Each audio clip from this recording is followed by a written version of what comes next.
Hello students, जैसा कि हम लोग अभी डीसी मोटर पढ़ रहे थे, तो डीसी मोटर में अब हम पढ़ने वाले हैं लॉसेज। डीसी मोटर यानी DC machine, overall DC machine में जितने भी तरह के लॉसेज होते हैं, तो जनरली जो डीसी मशीन में लॉसेज होते हैं या तो कॉपर लॉस होते हैं, आयरन लॉस होते हैं, मैकेनिकल लॉस होते हैं।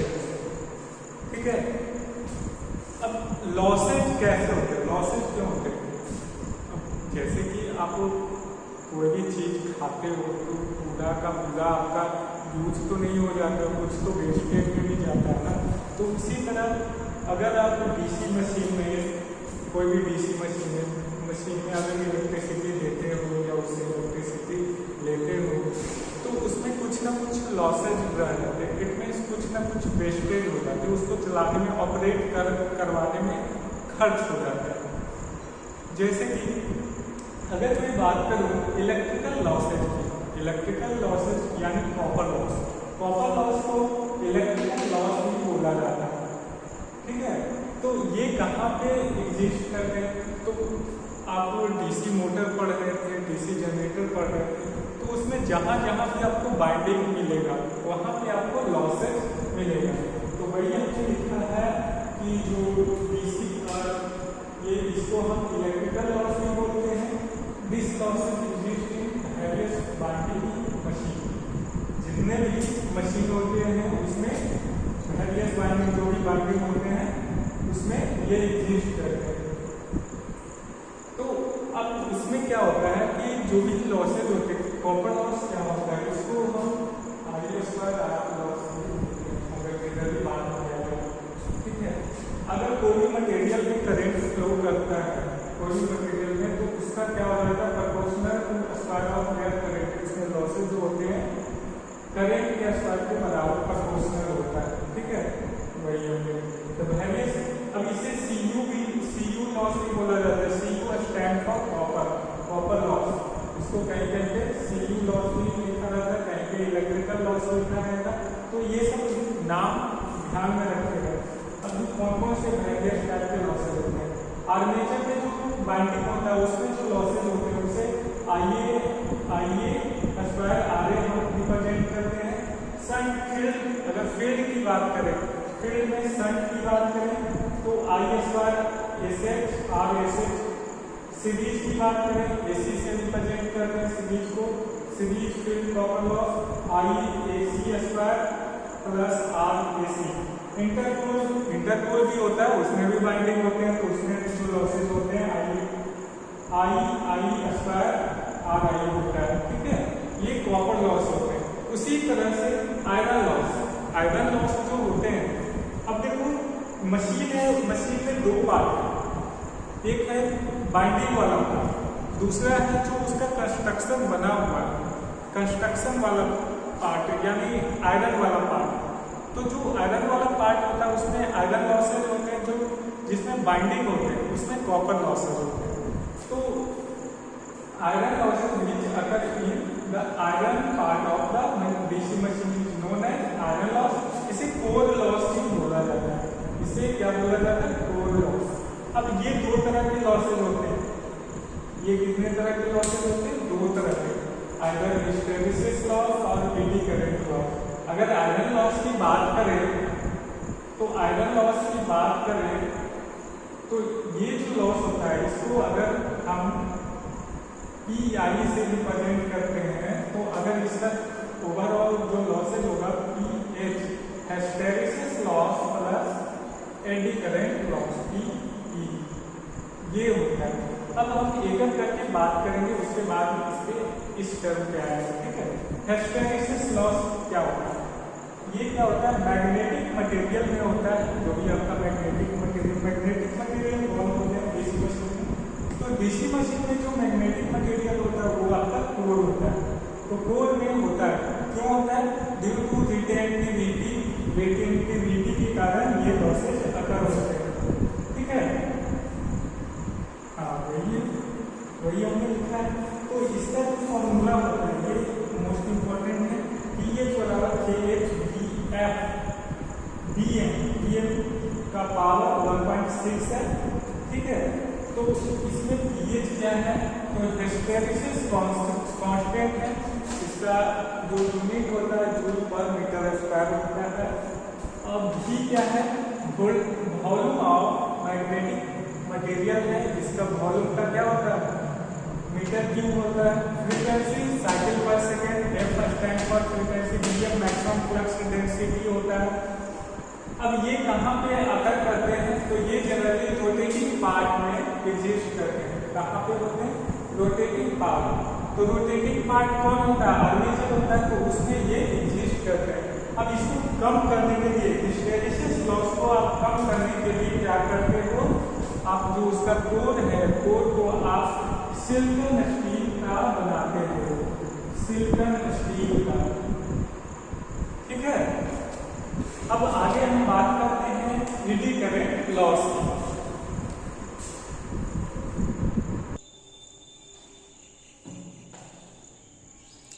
तो गाइस अब हम बात करने वाले हैं eddy current loss. Eddy current loss, eddy current loss कैसे अकर होता है, what is eddy current. First of all question ये होना चाहिए कि व्हाट इज एडी करंट। तो जनरली ये आयरन लॉस का पार्ट है, तो ये कहाँ एग्जिस्ट करेगा, आयरन में। तो आयरन में कहाँ पे, तो ये आपके बॉडी में एग्जिस्ट करेगा, बॉडी में। एक मीन्स आपका कहाँ पे, कोर में एग्जिस्ट करेगा, अगर ये आपका आर्मेचर में एग्जिस्ट करेगा।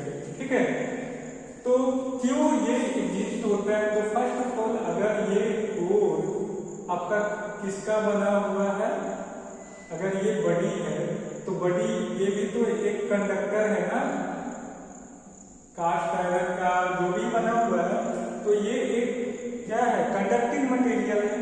हमने स्टार्टिंग में पढ़ाया था कि जब भी कोई फ्लक्स कंडक्टर को कट करे या कंडक्टर फ्लक्स को कट करे, तो एक ईएमएफ इंड्यूस होता है। तो यहाँ पे क्या होगा, यहाँ पे जो फ्लक्स है, फ्लक्स इसमें क्या कर रहा है, इसमें वेरी कर रहा है। तो वेरी होने की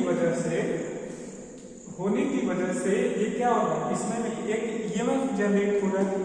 ईएमएफ जनरेट हो रहा है, तो ईएमएफ जनरेट होगा तो क्या होगा, ईएमएफ जनरेट होगा तो उसमें भी क्या होगा, करंट फ्लो करेगा। अब जनरली ये मोस्टली सबसे ज्यादा कहाँ एग्जिस्ट होता है, तो यहाँ पे नॉमिनल बहुत कम होता है, जनरली ये होता है रोटर में सबसे ज्यादा एडी करंट जनरेट होता है। ठीक है, तो एडी करंट वहां पे ज्यादा जनरेट होने की वजह ये है कि यहाँ पे मैक्सिमम फ्लक्स होते हैं, मैक्सिमम फ्लक्स इसको कट करते हैं। तो वो क्या बना होता है, वो भी एक magnetic material, it mean silicon steel का बना होता है। तो सिलिकॉन स्टील वो एक कंडक्टिंग मटेरियल है। तो कंडक्टिंग मटेरियल होने की वजह से उसमें क्या होता है कि ईएमएफ इंड्यूस हो जाता है। ईएमएफ इंड्यूस हो जाता है, उसकी वजह से करंट जब फ्लो होने लगता है, उसकी वजह से ये लॉसेज होते हैं, और ये लॉसेज हीट प्रोड्यूस करते हैं। ठीक है, तो आप समझ गए होंगे कि एडी करंट क्या होता है, ये कैसे एग्जिस्ट करता है। तो वही लिखा है, when flux linking with the magnetic material changes and EMF is induced in it। ठीक है, इट मींस मैग्नेटिक मटेरियल में आपका जो क्या होता है, फ्लक्स क्या करता है, लिंक करके उसमें ईएमएफ इंड्यूस करता है। ठीक है, ये सर्कुलेट एडी करंट, जो कि क्या करता है, उसमें एडी करंट सर्कुलेट करता है। These eddy current produce eddy current losses in the form of heat. ये आपका क्या करता है, एडी करंट लॉस प्रोड्यूस करता है, किसके फॉर्म में, हीट के फॉर्म में। अब ये एडी करंट क्या होता है, इसका जो फॉर्मूला होता है PE बराबर होता है KE/F²T² VM²।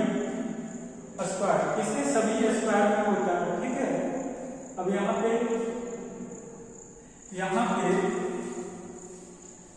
जो बाकी सब कुछ सेम है पहले की तरह, इसमें जो चेंज है के क्या होता है, एडी करंट कोएफिशिएंट होता है। पीई क्या है, एडी करंट पावर लॉस है, ठीक है। एफ क्या फ्रीक्वेंसी है, टी क्या है, थिकनेस ऑफ लेमिनेशन, क्या होता है, थिकनेस ऑफ लेमिनेशन। अब थिकनेस कहने का क्या मतलब, आपने पढ़ा होगा कि जो आपका आर्मेचर बना होता है एडी करंट लॉस को कम करने के लिए आपको क्या करता है, लेमिनेट किया जाता है। लेमिनेशन करने का मतलब स्टैकिंग, बहुत सारा क्या होता है कि सिलिकॉन स्टील का स्टैक बनाया जाता है। स्टैक को एक साथ जोड़कर वो क्या करते हैं, रोटर बनाते हैं। जनरली ये रोटर में ज्यादा इंटरेस्ट होता है, इसलिए रोटर को सिलिकॉन स्टील से लेमिनेट किया जाता है। लेमिनेट करने का मतलब जैसे कि आप ट्रांसफार्मर देख रहे हो, उसमें आप इजीली समझ सकते हो। अगर ट्रांसफार्मर को आपने खोला देखा होगा तो उसमें देखा होगा कि उसमें बहुत सारी पत्तियां लगी होती है, तो वही होती है आपका लेमिनेशन। लेमिनेशन वो क्या होता है, स्टैकिंग ऑफ सिलिकॉन स्टील। बहुत सारे शेप का, जैसे एल शेप का, यू शेप का, ये आपका क्या किया जाता है, स्टैकिंग किया जाता है, मतलब जमा किया जाता है, सभी को जमा करके उस पर बाइंडिंग करते हैं। अब इसको स्टैकिंग करने का क्या पर्पस है वो भी मैं क्लियर करूँ। तो इसको स्टैकिंग करने का ये पर्पस है कि जब ये कंडक्टर छोटा रहेगा, अगर आप समझे एक कंडक्टर का बना दिए तो इसका क्रॉस सेक्शन एरिया तो ज्यादा हो गया, तो ये मैक्सिमम फ्लक्स कंडक्टर, अब जैसे कि जितना बड़ा कंडक्टर रहेगा जितना फ्लक्स को कट करेगा उसमें मैक्सिमम ईएमएफ होगी। अब ये छोटे छोटे कंडक्टर है ना, जैसे कि लेमिनेशन वही करता है ना, छोटा छोटा, इसका क्रॉस सेक्शन एरिया भी कम है, तो जिसकी वजह से ये क्या करेगा, ये वाला कंडक्टर, ये हर एक कंडक्टर क्या होता है एक दूसरे से इंसुलेट रहता है, तो इसमें जो ईएमएफ जनरेट होता है जो दूसरे में ना जाता है। अब देखो ये छोटा कंडक्टर है, तो छोटा कंडक्टर तो इसमें ईएमएफ भी कम जनरेट होंगे। ईएमएफ कम जनरेट होंगे तो क्या होगा कि इसमें जो एडी करंट होगा कम फ्लो करेगा, तो इसकी वजह से लॉसेज भी कम होंगे। तो लेमिनेशन करके हम क्या करते हैं, लॉसेज को कम करते हैं, ठीक है। आई होप आपका एडी करंट लॉस क्लियर हो गया होगा। ये लॉसेज आपको ट्रांसफार्मर में भी पढ़ने को मिलेगा।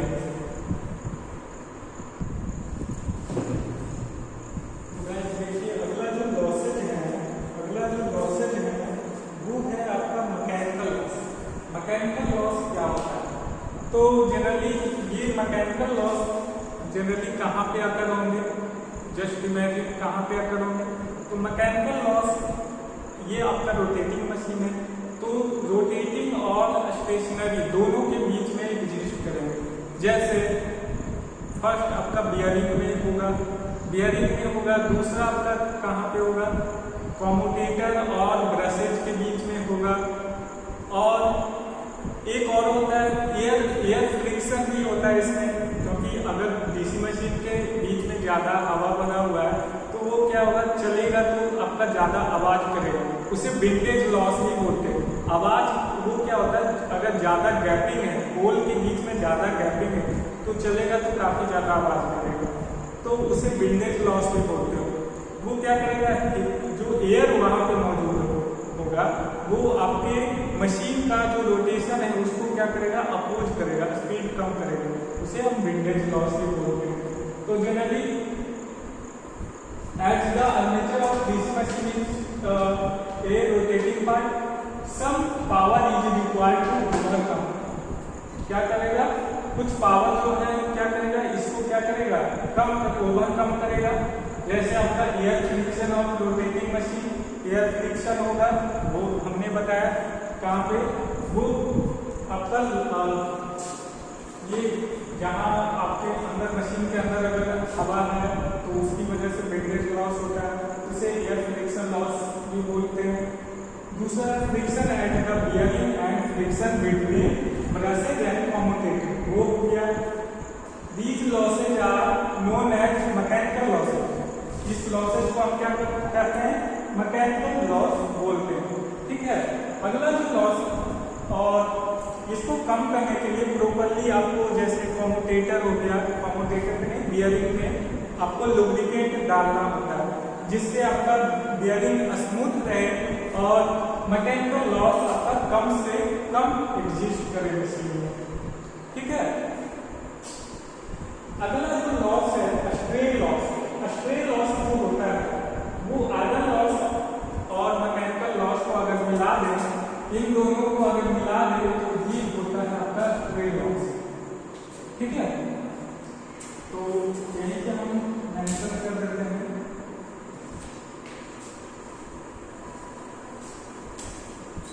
यही पे हम मेंशन कर देते हैं strain loss is equal two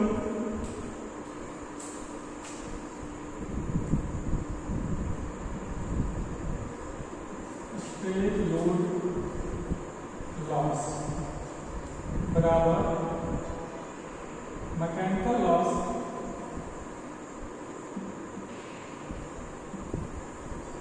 plus iron loss.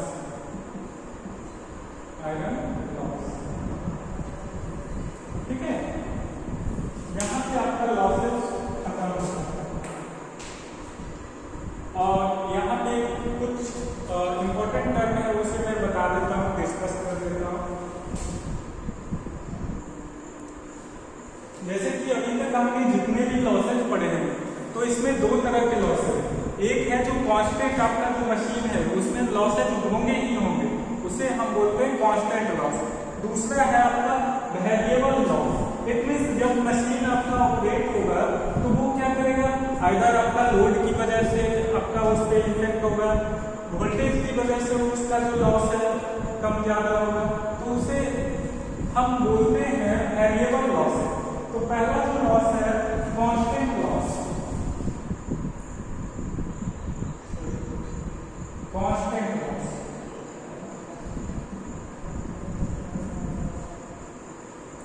Constant loss जो है इसमें कौन से आते हैं, तो ये होता है आयरन लॉस। आयरन लॉस ये क्या है, अगर एक और मशीन मैन्युफैक्चर्ड हो गया तो जो आपका मटेरियल का जिस मटेरियल का बना हुआ है उसमें उतना लॉसेज होंगे ही होंगे। ये क्या है आपका कांस्टेंट लॉस। दूसरा है mechanical loss. Mechanical loss. Next आपका है shunt field copper loss. Shunt field copper loss.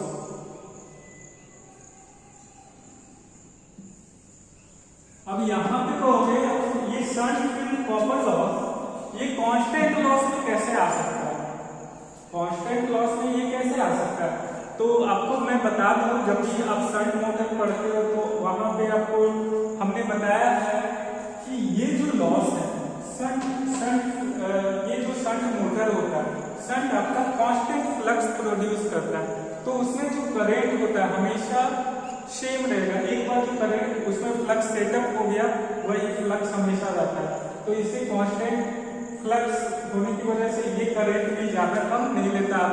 इसमें क्या होता है, आर्मेचर पे अगर लोड ज्यादा कम करते हो तो उससे आर्मेचर करंट पे इफेक्ट होता है, ना कि शंट पे। शंट में जो है वही रहता है। ठीक है, अब दूसरा है वेरिएबल। दूसरा है वेरिएबल लॉस। तो वेरिएबल लॉस ये कौन से लॉस होते हैं, तो ये जनरली आपका कॉपर लॉस होता है। जैसे आपका series field copper loss, CU loss. अब कहोगे ये सीरीज फील्ड कॉपर लॉस ये क्यों वेरिएबल है, तो यहाँ पे देखो, यहाँ पे सोचो थोड़ा सा कि अगर सीरीज मोटर है, सीरीज मोटर कुछ ऐसा होता है, ये फेल हो गया तो इसके सीरीज में लगा हुआ है ना, तो ये जो लॉस है ये किस पे डिपेंड करा, इसमें जो लॉस होगा, फील्ड में जो लॉस होगा किस पे, आर्मेचर पे डिपेंड करा। आर्मेचर पे लोड घटाओगे बढ़ाओगे तो करंट इसमें पूरे में चेंज होगा। तो ये जो सीरीज फील्ड कॉपर लॉस है वो आपका वेरिएबल लॉस है। दूसरा interpole loss, interpole CPU loss, copper loss, ये भी आपका वेरिएबल लॉस है। और है आर्मेचर कॉपर लॉस,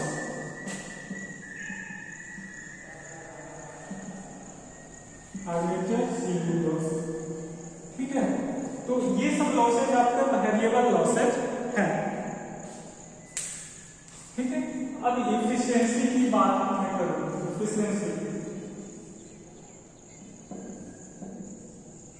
इफिशियंसी क्या होता है? इफिशियंसी यानी कार्य करने की क्षमता होती है। किसी भी मशीन को कार्य करने की क्षमता कितनी है वो मैं कैसे निकालूंगा? इट मीन्स आप उसे कितना सप्लाई दे रहे हो, इट मीन्स कितना एनर्जी उसे दे रहे हो, वो बदले में कितना दे रहा है, आउटपुट कितना दे रहा है। तो इफिशियंसी का जो फॉर्मूला होता है, इफिशियंसी का जो फॉर्मूला होता है आउटपुट अपॉन इनपुट। ठीक है, ये होता है। अगर मैं मोटर की बात करूं तो मोटर के केस में ये आउटपुट आपका अलग होगा, इनपुट अलग होगा। इट मीन्स आप इनपुट उसको इलेक्ट्रिकल सप्लाई दे रहे हो, आउटपुट क्या होगा? अगर मैं मोटर की इफिशियंसी की बात करूं, इफिशियंसी को इस तरह से रिप्रेजेंट करते हैं। मैं मोटर की बात करूं तो electrical current BHP into 735.6 upon VI, यही तो होता है। ये मोटर की इफिशियंसी हो गई। जनरेटर के केस में क्या हो जाएगा? आप उसमें क्या देते हो, उसमें आपको जो इनपुट होता है वो क्या होता है, मैकेनिकल के टर्म में होता है, तो उसमें चेंज हो जाएगा, ये वाला नीचे आ जाएगा। ठीक है, तो ये होता है एफिशिएंसी। इसके बाद कोई भी machine it means DC machine की मैं बात कर रहा हूँ, तो डीसी में आइदर मोटर या जनरेटर में मैक्सिमम एफिशिएंसी कब होगी? मैक्सिमम एफिशिएंसी कब होगी यानी आपको जो मैक्सिमम आउटपुट कब मिलेगा? तो ये जो लॉस है, कांस्टेंट लॉस और वेरिएबल लॉस जब बराबर होता है, अगला जो टर्म है condition for maximum efficiency. Maximum efficiency क्या होता है? कांस्टेंट